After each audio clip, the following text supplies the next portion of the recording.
In May 2015, the Shenzhen Municipal People's Government signed an agreement with UNESCO to establish the UNESCO Shenzhen Funds and Trust and set up projects in Asia and Africa, respectively. The Asian project promoted ICT-driven innovation and university capacity building in Cambodia and Sri Lanka, and the African project developed the quality assurance mechanism and systematic capability of higher education in 10 African countries. UNESCO assessed that the project has played a unique and significant role in supporting UNESCO to fulfill its higher education duties and has become a model of South-South cooperation and North-South cooperation.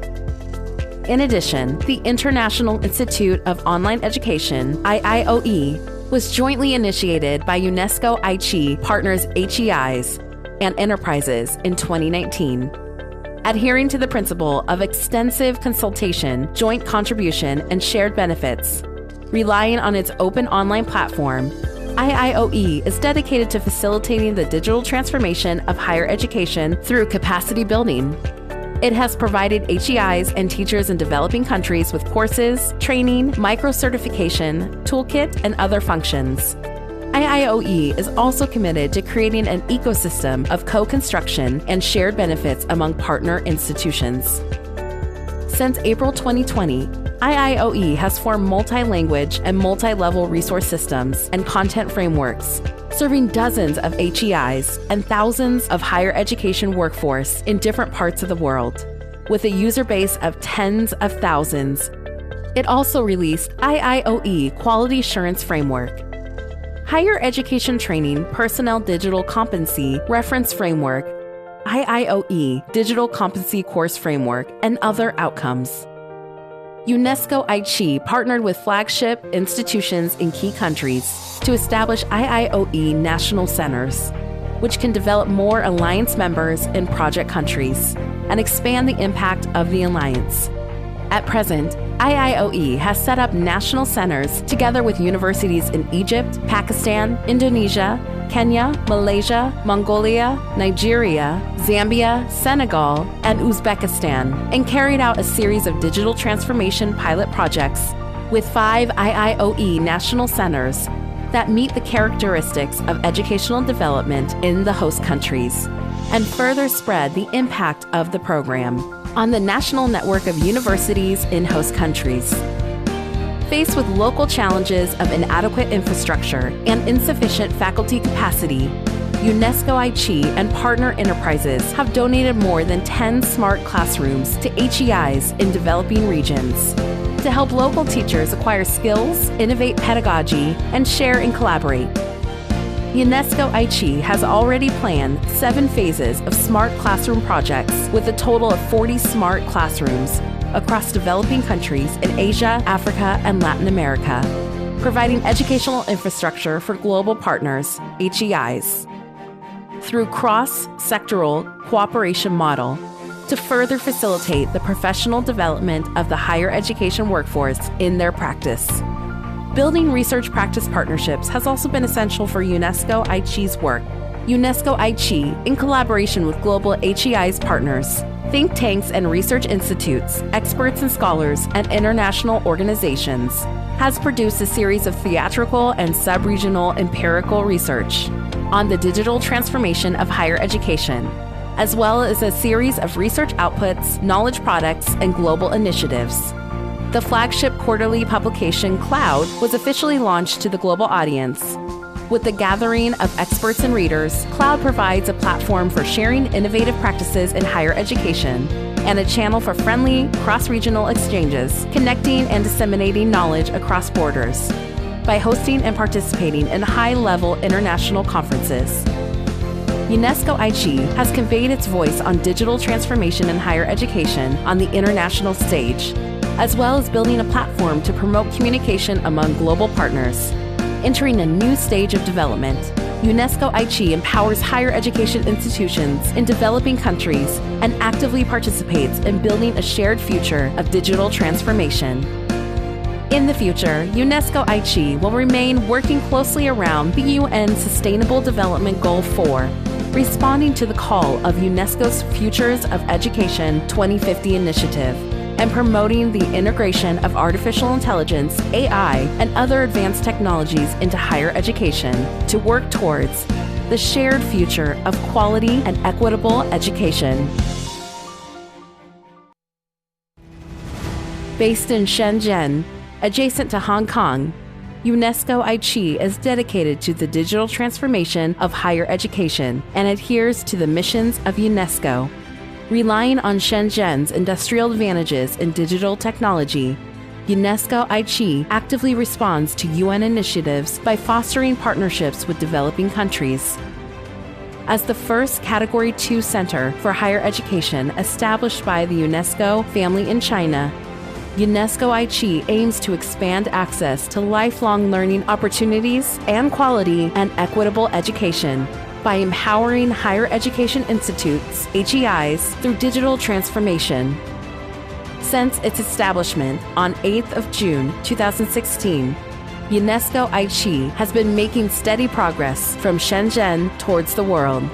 Since established, UNESCO-ICHEI has been actively working with UNESCO offices and centers, global partners, HEIs, relevant government agencies worldwide.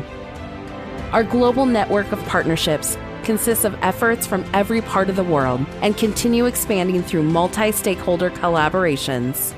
UNESCO-ICHEI has accumulated experience building a supportive ecosystem for local higher education and sowing the seeds of exchange and mutual support. In May 2015, the Shenzhen Municipal People's Government signed an agreement with UNESCO to establish the UNESCO Shenzhen Funds and Trust and set up projects in Asia and Africa, respectively. The Asian project promoted ICT-driven innovation and university capacity building in Cambodia and Sri Lanka, and the African project developed the quality assurance mechanism and systematic capability of higher education in 10 African countries. UNESCO assessed that the project has played a unique and significant role in supporting UNESCO to fulfill its higher education duties and has become a model of South-South cooperation and North-South cooperation. In addition, the International Institute of Online Education, IIOE, was jointly initiated by UNESCO-ICHEI partners HEIs and enterprises in 2019. Adhering to the principle of extensive consultation, joint contribution, and shared benefits, relying on its open online platform, IIOE is dedicated to facilitating the digital transformation of higher education through capacity building. It has provided HEIs and teachers in developing countries with courses, training, micro-certification, toolkit, and other functions. IIOE is also committed to creating an ecosystem of co-construction and shared benefits among partner institutions. Since April 2020, IIOE has formed multi-language and multi-level resource systems and content frameworks, serving dozens of HEIs and thousands of higher education workforce in different parts of the world, with a user base of tens of thousands. It also released IIOE Quality Assurance Framework, Higher Education Training Personnel Digital Competency Reference Framework, IIOE Digital Competency Course Framework, and other outcomes. UNESCO-ICHEI partnered with flagship institutions in key countries to establish IIOE national centers, which can develop more alliance members in project countries and expand the impact of the alliance. At present, IIOE has set up national centers together with universities in Egypt, Pakistan, Indonesia, Kenya, Malaysia, Mongolia, Nigeria, Zambia, Senegal, and Uzbekistan, and carried out a series of digital transformation pilot projects with 5 IIOE national centers that meet the characteristics of educational development in the host countries, and further spread the impact of the program on the national network of universities in host countries. Faced with local challenges of inadequate infrastructure and insufficient faculty capacity, UNESCO-ICHEI and partner enterprises have donated more than 10 smart classrooms to HEIs in developing regions to help local teachers acquire skills, innovate pedagogy, and share and collaborate. UNESCO-ICHEI has already planned 7 phases of smart classroom projects with a total of Africa and Latin America, providing educational infrastructure for global partners, HEIs.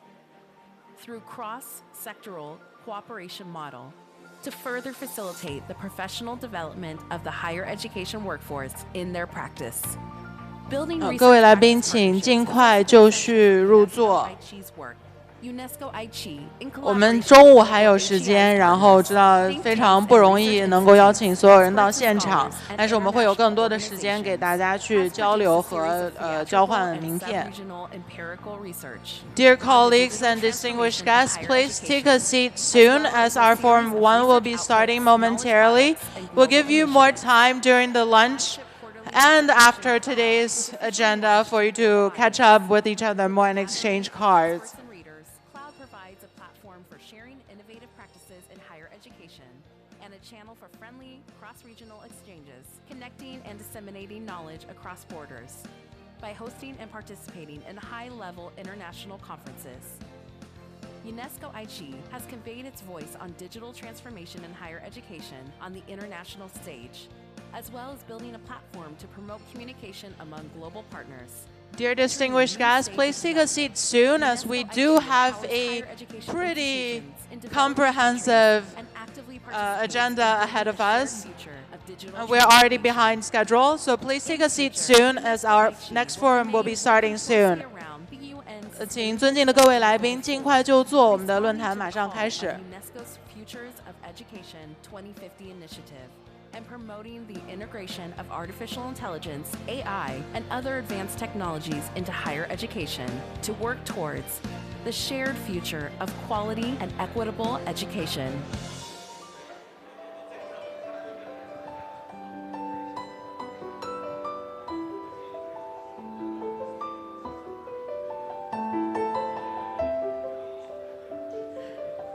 Dear distinguished guests, please take a seat soon. Our Forum 1 will be starting momentarily.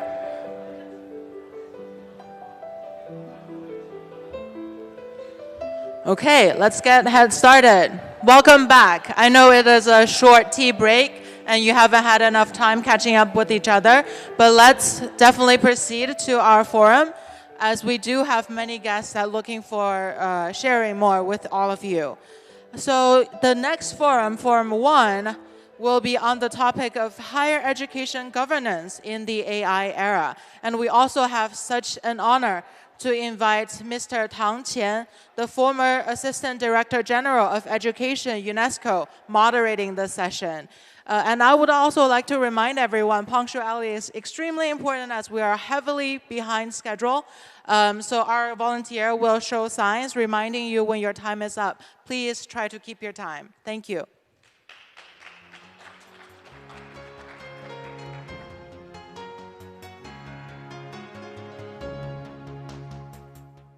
Good morning. I'm very happy to be here this morning with all the experts from different countries. And also I'm happy to say that I have some old friends and the former UNESCO colleagues are here. I think today we're very much with the delayed with our schedule, so I don't think I should talk too much before I give the floor to our presenters. But only one thing I would like to say, when I was in UNESCO, we were promoting the global education development. And since I left my job over there, I've been watching today's trend of the education development at the global level. And of course, artificial intelligence and education is the key area which got my attention. And through all the presentation this morning, sometimes I feel so scared about the future. So I think that's now I have left the front line of the education, but I think I see so many people, so many experts here. I think I'm counting on you to deal with the challenges posed to us by the artificial intelligence and the challenge the AI posed to UNESCO. So now happy to ask the first presenter, Professor Zhiting of East China Normal University to give his keynote speech about the governance and ethics of AI in higher education institutions. Professor.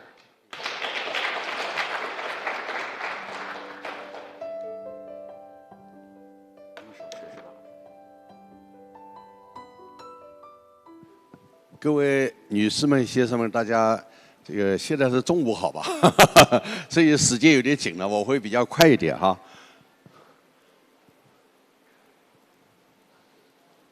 嗯，对吗？对吗？还没打开。好。那么我今天给大家做一些分享，就关于高教当中的 人工智能的治理的问题，我想讲3方面。第一个是人工智能赋能高教创变的机遇和伦理的风险问题。第二方面讲一讲高教这个当中的人工智能伦理的治理的生态框架。最后呢，我要讲一下高教开展这个 AI 伦理治理的行动建议。那么这个实际上我们已经看到国际上有一些比较 权威的文件都在讲到这个现在数字技术来了，特别人工智能来了以后，对我们高教带来很多变革的这种机遇比如说说这个高教的一个新理名这个人工智能的未来教育学等等的一些发展。那么也特别讲到要强调人在回路这样一个理念还有呢这个 强调这个人工智能是一个非常核心的对教育重大影响的这种技术。那么我们从一些这个文件当中，我们可以看到这个有一个认识越来越重要，有个认识就是要制定在高等教育当中使用 ChatGPT 的这个道德的原则和这个一些准则。那么我们也看到一些学者做了一些研究 做了个语言分析，在高教领域当中发现这个人工智能用的最多的是在语言领域还有一些像计算机领域以及这个管理这个工程等等所以实际上领域还是比较普遍的。那么也有这个学者做了分析认为人工智能对高等教育带来很多的机会，但是呢也存在着 很多的风险。那我们中国的学者也早就这个关注到这个事讲到这个人工智能对教师角色的一个赋能的作用。我们认为它不是替代教师，而是对教师一种赋能的作用，使我们教师的角色产生新的变化，人机协同教育将成为一个新的常态。那么，但是人工智能来了以后需要我们 考虑这个治理的问题。那么治理我们考虑到人本共治和善治这样一些基本的理念大家都越来越清晰了。那么这个 ChatGPT在研究过程当中的一些用途，比如说我们可以看到 UNESCO 发布的文件当中我们看到左边这个表当中它讲到了10种用途。 前面这个西交大的这个教授讲的也非常好，他也有具体的案例，我觉得讲得非常深刻。那么人工智能而且赋能这个学术发表方面也有这个很重要的作用包括这个文献的增述学术出版编辑校对学术写作应该说都可以发挥很大的作用。那么这个总的来说呢，但是我们现在发现 在高等教育当中还缺乏应对人工智能时代挑战的这种完美的解决方案，因为它来得太快了，我们没有做好充分的准备但是总的来说呢，我们要拥抱这个技术，而不是排斥这个技术。我觉得这个态度一定要非常明确而且呢，要把它融合到我们的教育教学过程当中去促进我们教育质量和效果的提升。 因此呢，这个有个共识，也就是怎么样能够更好的让人工智能促进教育的高质量的发展这是既是机遇，也是挑战。所以呢，这个整个人工智能应用我们会带来很多问题比如说学术诚信、认知偏差、种族歧视、个人隐私等等。前面几位专家也讲过了，我就不重复了。那么关于人工智能的伦理，那我们可以简单的说，伦理是一系列道德原则它是为了帮助我们能够明辨是非。那么人工智能的伦理呢，所以我们要把它形成一系列的一种指导方针使得为人工智能的设计和它的应用能提供一些比较好的建议。我们过去可能不大关注这个，不认为人工智能是一个伦理是个问题，但是现在的情况实际上因为人工智能它是普遍存在，我们在用各种各样的数字化的一些设备，其实里边都包含人工智能的这个软件所以成为一个比较普遍的现象。因此我右边讲到我独家的见解，一个人工技术本身原来是中性的，但是它怎么用一直存在伦理问题。哪怕汽车是中性的，但是它怎么开汽车也有个伦理问题。第二点软件这个智能的算法，它本来就充满了信息的，对吧？这里边就有个这个道德伦理问题，有价值观的一个问题。然后现在因为大多数数字产品都带有智能软件，因此我们要普遍关注数字伦理问题因此我们比如说讲过去用很多智能推荐的软件，大家觉得好像精准是好的，但是现在发现呢，太精准了也有问题。太精准了以后呢这个它会这个存在一些什么问题呢就我把它占星过度它太精准就叫做造成了认知茧房现象所以也是一个新的挑战。那么所以另外一方面，我们用人工智能你到底是个，因为人工智能它学这个大模型，它把全世界大多数优秀的学术成果都已经用进去了。那么到底你说谁剽窃谁这就讲不清楚了，对吧？那我们再去用这个大模型的话，那么利用它的结果，那什么叫做剽窃？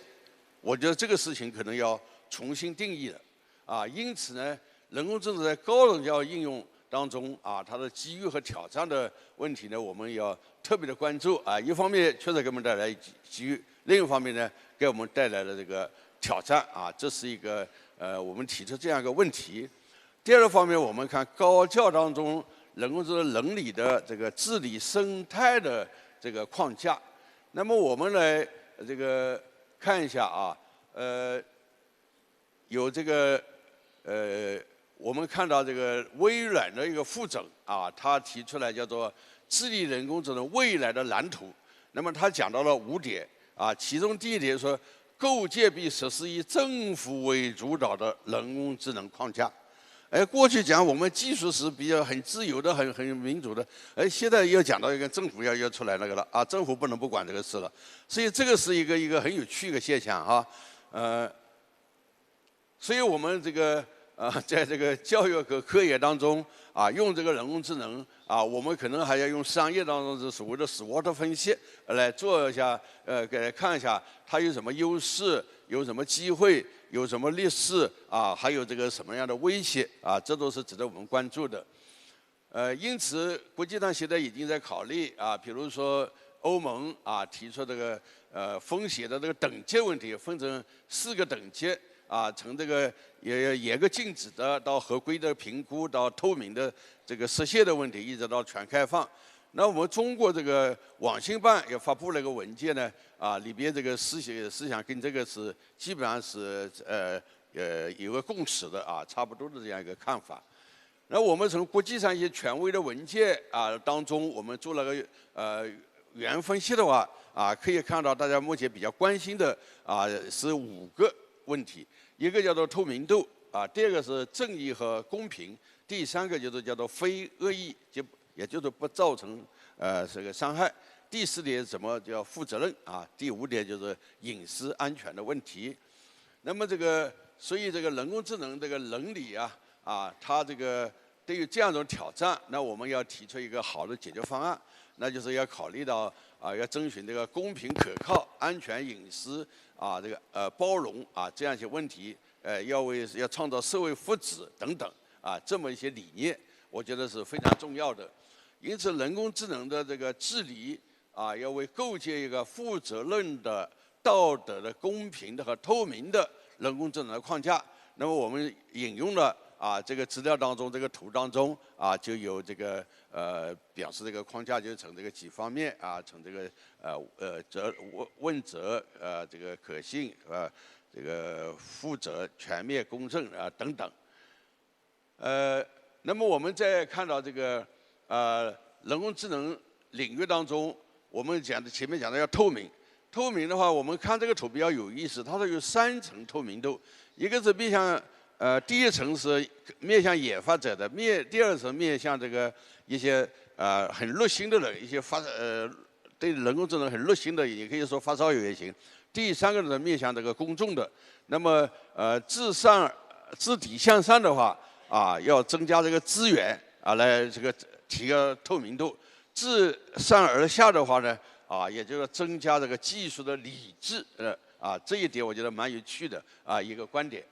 所以这个人工智能的能力从何而来？它不会从天上掉下来，也不会自发的，它是设计出来的所以我们要通过人工智能的建立人工智能能力，然后把它用到这个智能技术的开发当中，产生出和人的这个人工智能基本上是存在这样一个逻辑关系所以我们要构建一个负责任的新生态系统的话，那么所以我们要把这个这里边就要有设计一些思路在里边。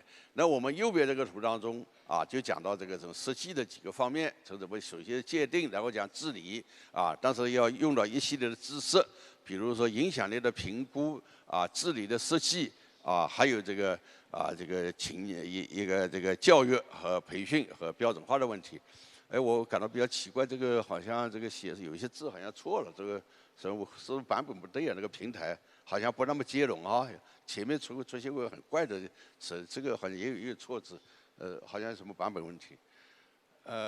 所以呢，我们讲这个人工智能要使得未来更美好的话，那么也就是说，我们要把人工智能和新兴的数字技术能力系统它实际上是个生态系统，要融合在一起。那么要从组织、从这个政策和那个个人这几方面综合的来考虑，来取得适当的一个平衡是非常重要的。那我们可以看到新加坡，比如说构建一个生态化的人工智能发展战略这里边一些思路我觉得还是非常值得我们参考的。最后我要讲一下高效开展人工智能能力治理的这个行动的建议。那么 UNESCO 发布个文件，关于人工智能能力治理的建议的这个一个初稿。那么他讲到了要讨论到这个普世价值的这个准则，以及以人权为基础的这么一套这个理念，我觉得这也是非常有启发性的。我们中国网信办不久前发布了个叫全球人工智能治理的这个倡议提了这个10点这个建议，我觉得还是比较有价值的。我们中国政府呢这个动作非常快，我觉得过去从来没有这么快的动作。生成性的人工智能出来以后，没过几个月就发布了一个生成性人工智能服务管理的暂行办法。那么其中提出了一些这个条款也是值得高校里边这个参考的。那么我们看到 UNESCO 的这个推荐的人工智能的这个关于一些政策方面的提到了11个方面。我们用这个右边这个图我引用了这个就提了一些政策方面的一些建议。那么我们关于高教当中人工智能能力建设呢，所以说我在准备这个报告时，我在考虑我们可以做些什么事。因此我提出5点建议。第一点呢，要坚持人本主义的人工智能理念和这个实践。第二点，要建立人工智能渗透的高教能力治理框架。第3点呢，要建立高教人工智能政策教育的框架。第4点呢，要开展人工智能教育与提供人工智能能力的微专业和微证书啊。最后一点就是高教要为建设人机共善的人工智能能力体系要能够做实质性的贡献。那么我简单说一下，那么所以我引用了这样一个资料这个里面提出就是要以人为中心的这个人工智能。那我一般为简单的叫做人本人工智能，以这样的理念，然后再考虑社会公民，围绕以公民为中心，然后讲到这个数据和服务生态的建设。那么人本人工智能这个事情呢，在国际上现在刚刚兴起来，最近3年兴起来的。我们可以看到，斯坦福大学在研究这个人本人工智能成立一个研究所，欧盟也有这方面的研究。还有呢，这个人本人工智能它的这个有提出了一些设计的原理。那么这个我们右边也引用了其中的一个资料。我们再来看第2点的建议。我认为我们当讲这个高教当中人工智能能力的时候，如果离开了应用场景来抽象的单独的来讲，可能意义不大。我们要根据高校的这个特征根据不同的应用业务的场景当中来考虑人工智能能力，因为人工智能对这个在高教当中几乎所有的领域都有很强的渗透作用。因此，我构建了这么个架构比如我们从教育的能力，从这个教务或者叫政务的能力、服务的能力以及科研的能力这是个应该高教中本来应该有的4大方面的能力。然后我们把人工智能的能力和这个能力的合乎能力的人工智能渗透到这个4个领域当中然后来考虑一些政策和这个治理的问题所以呢，这个用于大学人工智能政策框架，我引用了一个资料，这个好像是一个 Professor Cecilia Qian， 好像后面有个报告的这位教授，我现在看不清楚，他不知道他做，等些我们切有力因为这个光线投在我脸上我觉得还是比较很有价值那么这个我们中国学者在这方面其实也反应很快，也开始做研究。比如有人提出叫做敏捷治理的这个框架还有呢这个比如提出人机协同教育治理的这个思路。那么这个关于这个人工智能这个支持这个学校教育的这个指南当中提出了5大理念这个在右边这个图当中进行了这个展示。那么我们团队经过研究，我们认为呢，我们需要这个通过咱们这个中心，比如说是不是开发一个研究这一个叫做人工智能能力教育的这个微项目微专业或者微证书这样一个东西给大家参考甚至大家做一些合作，这个可能是比较有价值的一个工作。那我们可以看到，实际上，比如非洲高教当中，他们也在做这个人工智能能力的教育的微专业微证书。还有比如美国佛罗里达大学，它有个叫做文理学院，有个 AR 的能力的一个微认证的课程它一共是5个学时。那么我们再来最后一个建议我觉得我们高教应该要为建设人机共善的能力体系做贡献，因为我们高教应该对社会有很大的责任的，对吧？所以呢，我就提出，一方面要正德，一方面要赋能，也就是要建设健康的 DNA 来植入到我们的教育教学过程当中去。这是我在半年以前在国内做研究时提出来的一个观点我觉得也适合于大学。那么我们可以用数字德育可以把人工智能能力可以放到数字德育的大的框架当中去。那么这个数字德育怎么做？因为这个它涉及到价值观的问题，对吧？不同的民族这个价值观会不一样。但是我们从人性出发，能不能找到一个共识？我觉得我们从儒家的学说里面找到一个东西了，己所不欲，勿施于人。我觉得作为一个人类的这个底线，这个我觉得可能没什么大问题，我估计比较容易取得共识啊。所以呢，这个我在做研究当中就提出这么一个框架，我说正坐标呢是底下是面向群体的，那么我们有伦理问题，它有公约性和自律性；往上呢是面向个人的，有这个价值观，价值观有积极面，但难免有消极面。啊，那么怎么来协调群体和个人之间关系呢？我们可以用社会公德啊来进行协调。同时呢，我们还要鼓励一些人成为数字世界当中道德高尚的人，是叫 virtue 有美德的人啊。数字世界里面学雷锋一样，是不是啊？我们要有些活雷锋，对吧？啊，然后呢，红坐标左边呢，我们表示要有法规来进行制约，明令禁止，有些事是底线是不能碰撞的。然后右边我是表示用技术来进行监管，看看人们事实上是怎么做的。对吧？啊，有什么问题，我可以给你监测，可以推荐有过滤，还可以甚至进行警示。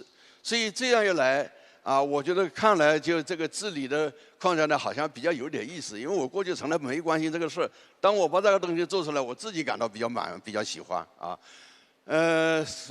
所以我说，当然这个人工智能因为不断的变化，现在讲大模型，我个人认为并不是人类的终点，而是一个新的一个出发点。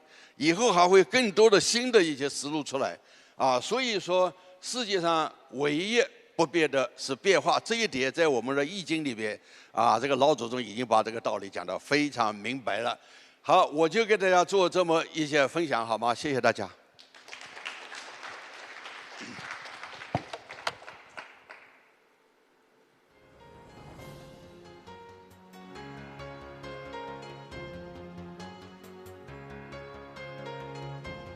Thank you very much, Professor Zhu.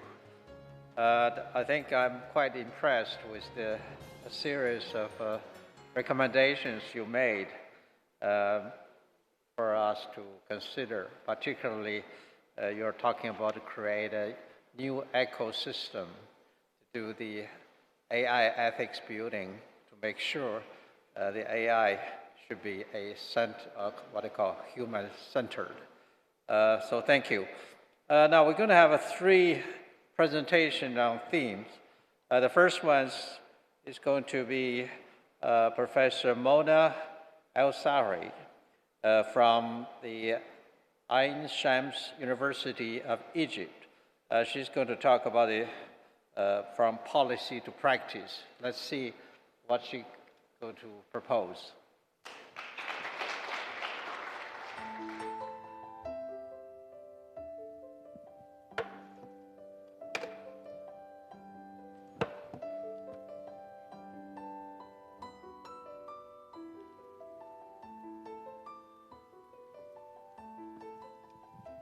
Good morning. I'm really glad to be back to Shenzhen after 4 years, and thanks to the organizing committee for this amazing event. From policy to practice, we will go through this presentation. I think by now we all agree that AI is here to stay. Nothing more than this new reality makes it clear that it's time for educators to master a new skill set relevant to AI and to teach their students this set of skills. Highlighting some international statistics regarding the strategy, the UNESCO Global Survey found that less than 10% of universities had developed institution policies concerning the use of generative AI, and more than 90% either is working in developing this policy or strategy, and the others do not develop anything yet. And another study predicts that 47% of learning management tools by 2025 will be enabled by AI capabilities. The international research statistics regarding the assessment have found that AI-based automated essay scoring system are found to agree with the human scoring 92 to 98% of the time, which is really great at that time. Another study told us that by the year 2030, AI will automate grading of nearly 100% of MCQs and 50% of essays in higher education. Regarding Egyptian universities, there is a recent study conducted during the year 2023, developed with the help of 5 Egyptian universities, interviewing their professors, including Ain Shams University. This study was in collaboration with the Ministry of Communication and Information Technology and Dell Technologies. It concluded that the faculty members in these 5 universities are greatly willing to adopt using AI, and that the use of AI in higher education institutions in Egypt has the potential to revolutionize the ways students learn, professors teach, and institutions operate.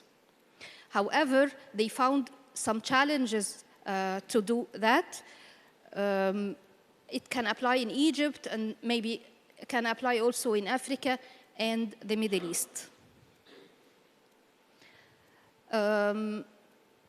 For the implications of AI-enabled higher education, it can help in enhancing the student experience and support learning in many ways, as enhancing the efficiency, equity, accessibility, personalized learning, intelligent tutoring systems, increasing the engagement, supporting the inclusion of the learners and the well-being, creating content, automating assessment, providing immersive and interactive learning experience with the virtual tools that, like AR, VR, and XR.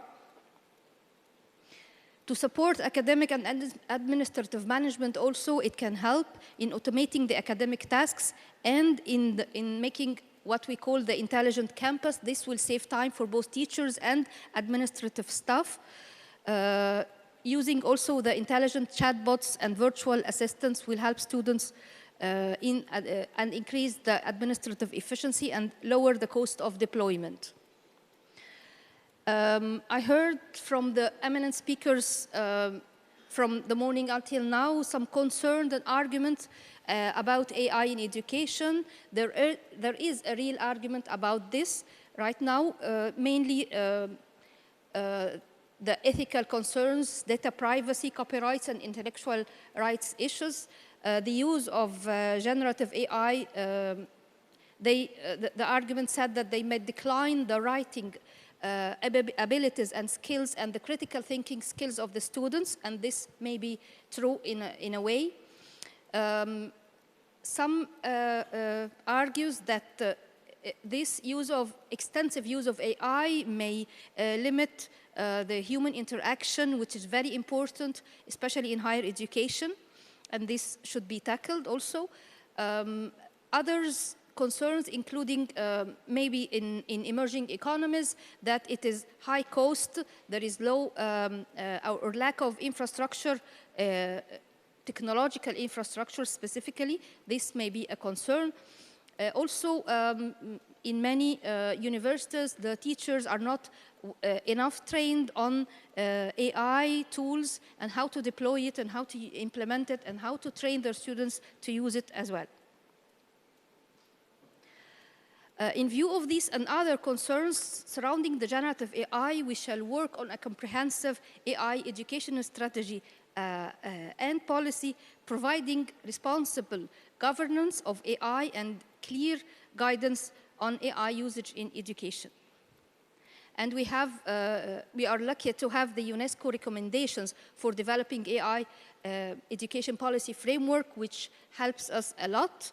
And based on these recommendations, many researchers have worked on AI ecological education policy framework, including my colleague Cecilia, that I'm honored to take some of her important research in this. She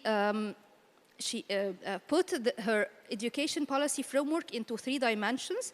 The first dimension is the pedagogical dimension, which is the responsibility of teachers, focusing on teaching and learning aspects of AI integration.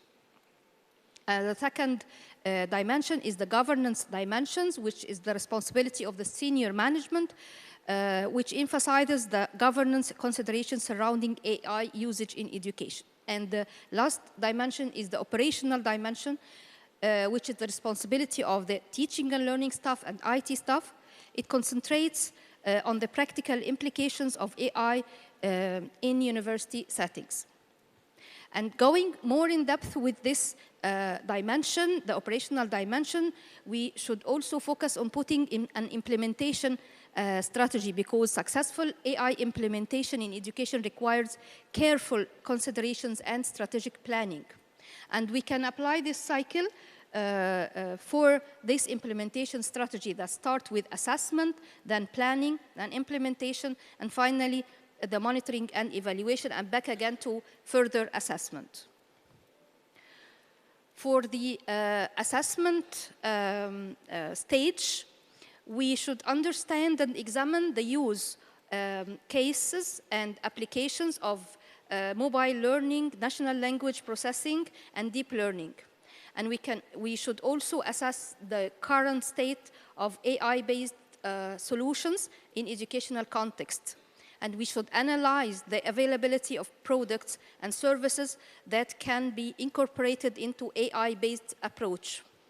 And we can also understand the legal and ethical implications of implementing AI-based systems in the educational settings.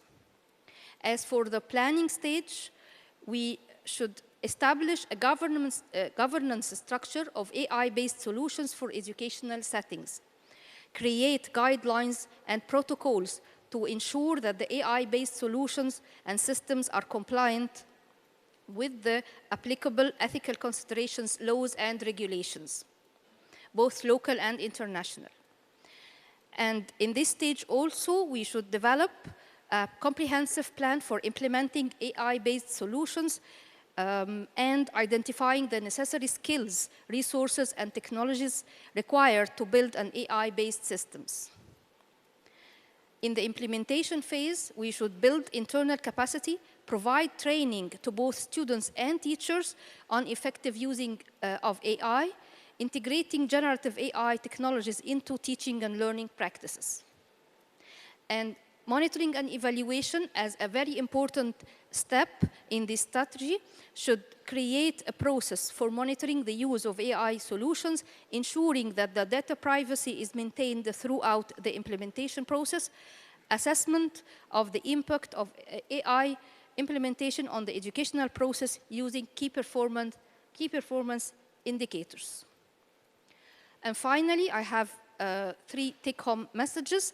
The first one, which I borrow from a Chinese proverb, that do not confine your students to your own learning, for they were born in another time. The other message is, while there are many issues surrounding AI, we shall focus on the governance of education while integrating it into higher education teaching and learning. And the final message is the transformative potential of AI in higher education continue to evolve. Thus, it is crucial to embrace them thoroughly, ensuring they align with educational goals, ethical considerations, and the well-being of students and educators. This is the reference for my presentation, and thanks for your time.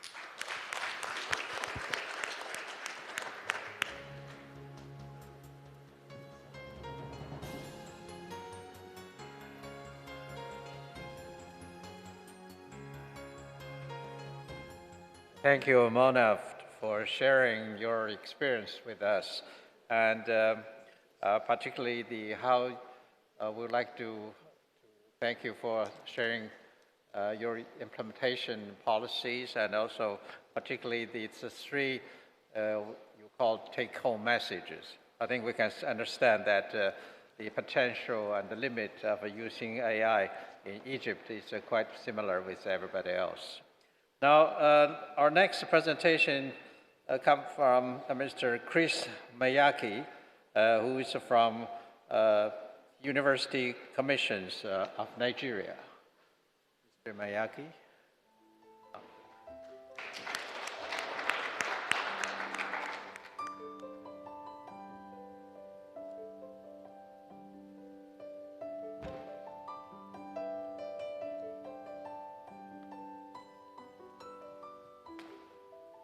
Thank you very much. Thank you, Mr. Tang Qian, AGG. We remember you very vividly for your role at UNESCO. I see David Wells is also in the audience here. Thank you very much. Let me extend our gratitude to the organizers of this very important meeting, and to say that we arrived Hong Kong and China into the exceptional warm embrace of the UNESCO staff. I want to also bring the warm felicitations of the government and the good people of Nigeria, and those of the Nigeria's Minister of Education, Professor Tahir Mamman, who we traveled together and sends his best wishes. And to bring the warm felicitations of the NUC, the National Universities Commission is that regulatory coordinating agency for the orderly development of university education. And today we have 270 universities in Nigeria, and you do not want to underestimate the level of enthusiasm, that has continued to exist in Nigeria. I want to also apologize. We got here and we were told that Google is bad in some way. Therefore, we couldn't enrich the presentation from its initial zero draft status. But I want to thank the organizers for also allowing me to choose a topic and to say that it's always good to speak last when you hear all the technical papers, all the solutions. Professor Mona spoke very intelligently.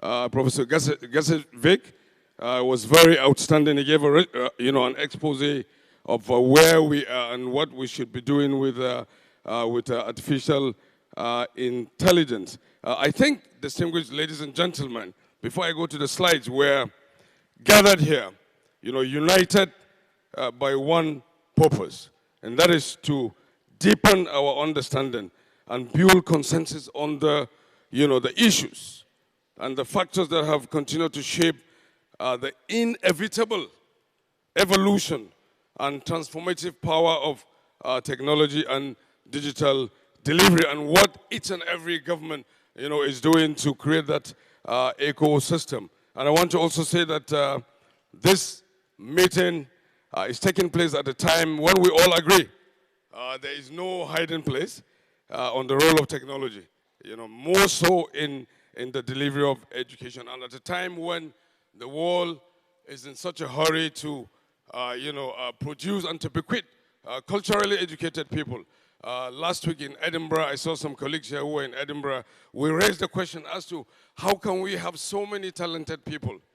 How can the world be so, endowed with so many educated people, and yet the world is so unsafe, it's so unstable, it's so unequal, et cetera, et cetera. So I think that this meeting will address some of the issues that we need to re-examine as far as the digital divide is concerned.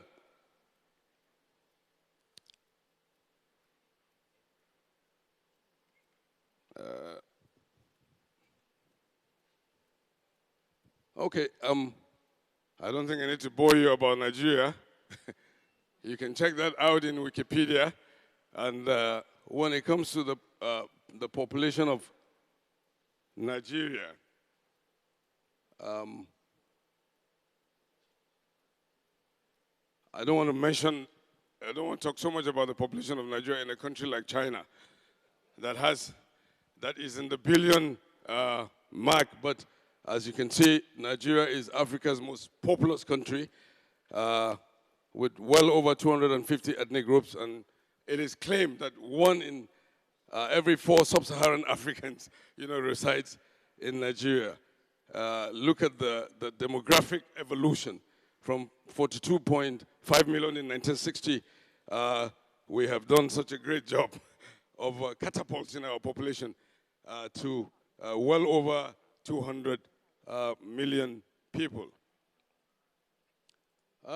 Because I work for the National Universities Commission of Nigeria. We thought that a mention of the evolution of contemporary university education in Nigeria with the advent of the University of Ibadan. I have some Ghanaian friends here, Ibadan, Legon, and the University of Sierra Leone. They are the three sisters that were founded, at the twilight of independence. At that time, the British colonial government thought 3 universities would suffice for the entire Anglo-West African, sub-region. But they have been proven wrong because from 1948 to date, we now have only God knows how many universities. We had 4 regional universities subsequent to Ibadan and Legon. And then the NUC itself was founded in 1962. A small history of what the Nigerian university system, its evolution has meant. Today, we have 270 universities, 61 federal, 63 state, and then 146, not 47, private. The NUC, as I mentioned, is that regulatory coordinating agency for university education in Nigeria. We have been saddled with that very strategic and a very vital responsibility. There is no way you can talk about university education without recourse to the National Universities Commission in Nigeria. Our roles there. You don't need to. I don't need to. Overlabel you. Very standard role to lay down minimum standards, to conduct accreditation, to conduct resource assessment, and we also license private universities. And as far as policy formulation and implementation of university education is concerned in Nigeria, the National Universities Commission comes to play a major role. But I think the focus of this paper is on partnership, and I have to situate this within the framework of the roadmap developed by this government, the current government of President Bola Ahmed Tinubu, which is